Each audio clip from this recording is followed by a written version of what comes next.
Acting CEO Kevin Maartens joins us now for more on this story. Kevin, thanks for your time. Welcome to Morning Live. Thank you very much. Morning. I hope you are well today. We are. Thanks so much for asking. Now, Kevin, first up, let's just get your version as the Postbank of what actually happened in this situation. So, on the days that I mentioned in the article, in the end of October, criminals got access to the Postbank and post office network. They accessed our databases, which they then manipulated balances of certain accounts. So there were no transfers. They actually just manipulated physical balances on a database through ATM cards, which they then was linked to these accounts. They then withdrew the amount, about 90 million rand, through various ATMs across the country. I think it's important to notice as well that no customer's money was stolen. It was used through the accounts, but no money was lost by our clients. Thank you. So when you say that no money was lost by the clients, whose money was lost? So basically, it would be the Postbank money, per se, because the balances were inflated with money that were not there. So it was electronic balances that were inflated by the criminals. Then the money was stolen through the ATMs, and then the balances were then returned to the original balance that was in the accounts before the criminals actually withdrew the cash. So it is basically Postbank money. So where were these amounts transferred to exactly? These 279 cloned cards. What type of cards were they? Were they SASSA cards? Were they Postbank cards? What cards were those, Kevin? So maybe just a correction. The cards were not cloned. It was cards that were issued by branch staff to criminals using existing customers' data. So it was actually normal cards, not cloned or stolen, or cards that were manufactured. It was really cards that were ready for distribution or for use in the branches under normal circumstances. Branch staff issued these cards to criminals, and the criminals used those cards to withdraw the cash at various ATMs. So it's definitely no cloned cards. So were these Postbank cards? These were SASSA cards. SASSA cards. So where exactly was this fraud perpetrated? Was it on the Postbank side, on the SASSA side, or was there somewhat of a collaboration here? I think this was a very sophisticated cyber attack that was well organized and orchestrated over a period of time. It is clearly organized crime, where the fraudsters targeted staff from both SAPU, both Postbank, and potentially SASSA or any other people who were close to the environment to gain access, gain information, and then create a platform where they or utilized cards that were fraudulently obtained and then withdrew the money at various ATMs across the country. Kevin, the report says that the discovery of this fraud was coincidental, with a call center operator flagging a SASSA beneficiary account that they noticed at the time had an unusually high balance of just under 100,000 Rand. So why then wasn't that picked up sooner before this particular incident? So maybe let me make a correction. It was not, definitely not accidental. We do have an account management team that monitors balances and activity on accounts on a daily basis to actually pick up error or anything related to this. So it was part of the control environment where this person picked this up, he made inquiries, looked at the balances, did see it is out of the norm, and reported it immediately to the various fraud departments, where the action then was taken immediately.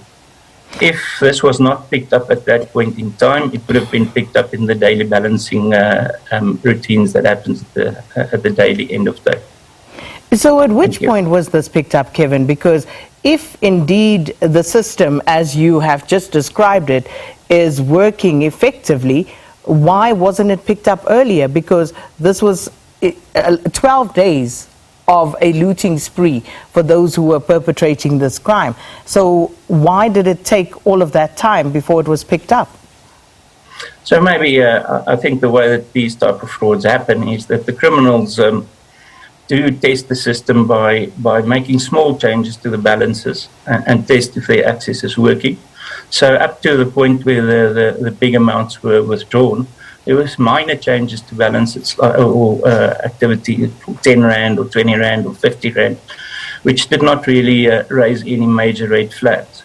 And then on the one single day where the majority of the money was withdrawn was at the day when the operator actually picked up the anomalies. So the system was tested for about 2 weeks, and then in one day, the majority of the money was withdrawn. So that one day, out of those 12 days, which day was that on which the money was drawn? Day 1 to day 12, on which day was that? It is very much day 11 and day 12. End of day 11 and day 12 mostly. So what was the biggest amount that was withdrawn prior to day 11? Prior to day 11, the withdrawals were like 100 Rand, 200 Rand, etc. And then on day 11, day 12, the money increased, the values increased, and everything was withdrawn on that day. Up till the day 11, none of the withdrawals exceeded the daily withdrawal limits. There are daily withdrawal limits on how much a SASSA or any other client can withdraw in a single day, and there were nothing exceeding or breaching those limits. Day 11, day 12, those limits were manipulated, and then the money was withdrawn. So why wasn't it stopped on day 11 when those amounts increased exponentially? Why did day 12 happen if day 11 already showed that those amounts were way over the limit? So day 11, the majority was withdrawn, and the changes that were required were looked at and investigated and stopped as soon as it was seen that this is fraud and not any other issue. Day 12 was not the majority of withdrawals. Day 11 was the majority. Day 12 we saw it tapering down as action was taken to limit the losses.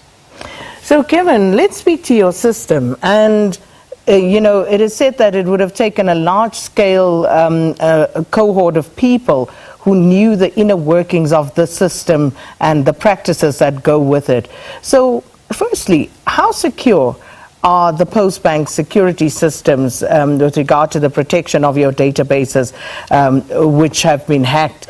And also, just in terms of who has access, who can actually make those transfers, are you not able to trace that to a physical hot body who actually made those transactions happen?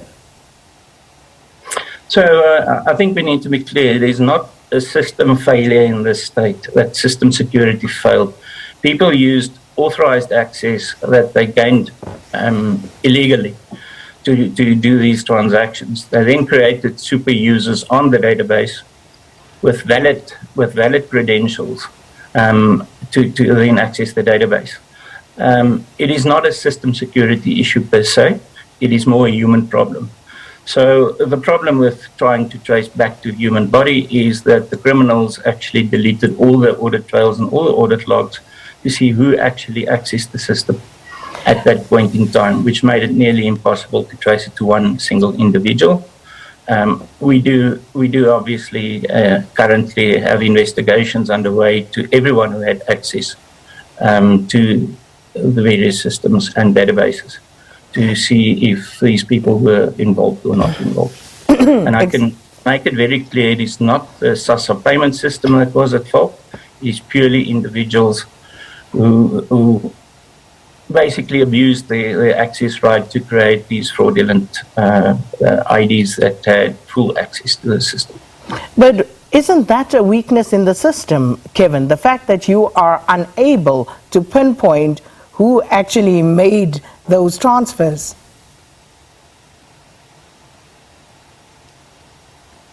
It is most certainly a failure in the fact that some of the super user access was able to be created by a criminal and not picked up fast enough.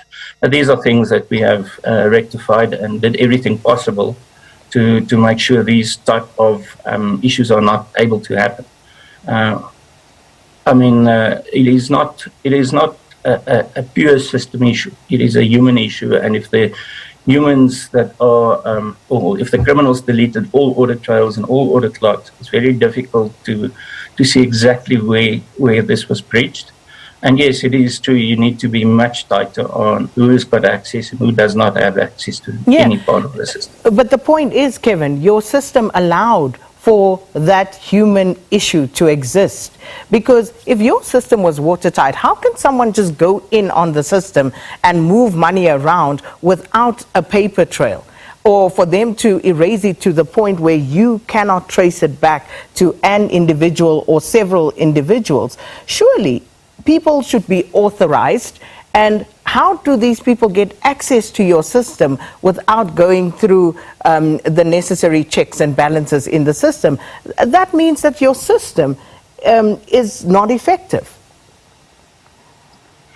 So maybe it's, and just clarify, people didn't go through the application system to transfer money. People use technical direct calls that access the database and change database values. So no money was transferred through any system. It is physically a balance on a card that was inflated and the card was utilized. But you are correct, people should not have access to be able to run these type of malware scripts that actually could change any values on the database. And as it is, we as Postbank don't own the entire network. We are making use of the software network, which has many elements that plays a role in access to the system. But it is correct, we needed to really have a system that is watertight. And at this point, when the attack happened, it was clear that these weaknesses did exist. Another part of the problem here, Kevin, is that this is not the first incident.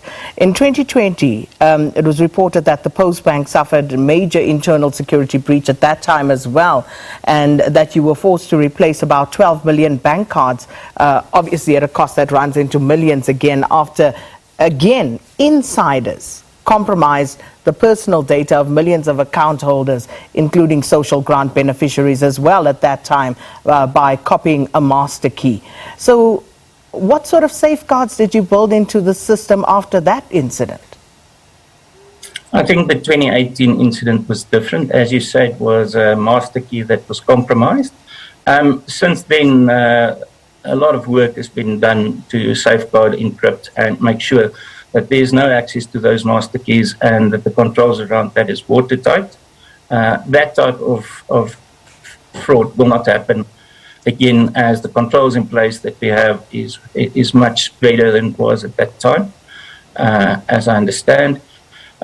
This fraud is also not at all related to the manner in which that type of fraud was happening. And yes, the entire environment, control environment, has been looked at from the master key perspective, and I do think that is been rectified, and there are no specific weaknesses left in terms of that. So, is it accurate, as per the report, that there was an intention to keep this latest theft a secret, Kevin? So that is absolutely not correct. As soon as the incident happened, we did report this to the authorities. We opened a case with the organised crime unit. We also reported it to the Reserve Bank in the first week of November. Since then, the Reserve Bank has inquired about certain details that was reported to them. We also reported to the insurer, which gave us access to the cybercrime experts, who actually assisted us to try and find the holes and the culprits who stole this money. So is there any we did progress? Not keep it under wraps. Any progress in that regard? Any chance of recovering any of that money? So the insurance claim is ongoing. The investigation from the organised crime unit is 100% still ongoing and investigating several individuals, several syndicates, and several avenues to see if they can catch any of the criminals. Like with many of these cyber incidents, recovery is very slim after a point in time. However, we hope that there will be some breakthrough soon. So we know, Kevin, that the South African Post Office has been in the news for its dire financial situation. But what is the situation at the Postbank? How are your entity's finances? Our entity's finances is very well, and we are making sufficient profits to sustain ourselves. We do not get government funding, and we are self-funded, and Postbank is actually in a good financial position, with no worries to our customers or our shareholder from that perspective. Well, Kevin, we have to leave it there. Unfortunately, we're into news time. But thanks so much for your time this morning. Acting CEO of the Postbank, Kevin Maartens, giving us his version of what happened in the latest Postbank hacking that has just been revealed, though it took place in October last year. And it resulted in the theft of 89.46 million rand of social grant monies. And as you heard from Kevin, how it was perpetrated, definitely an inside job, syndicate gaining access to accounts and inflating them, and monies withdrawn for the most part in one day. And talks to the systems again, because it's not the first time that we've had such an incident.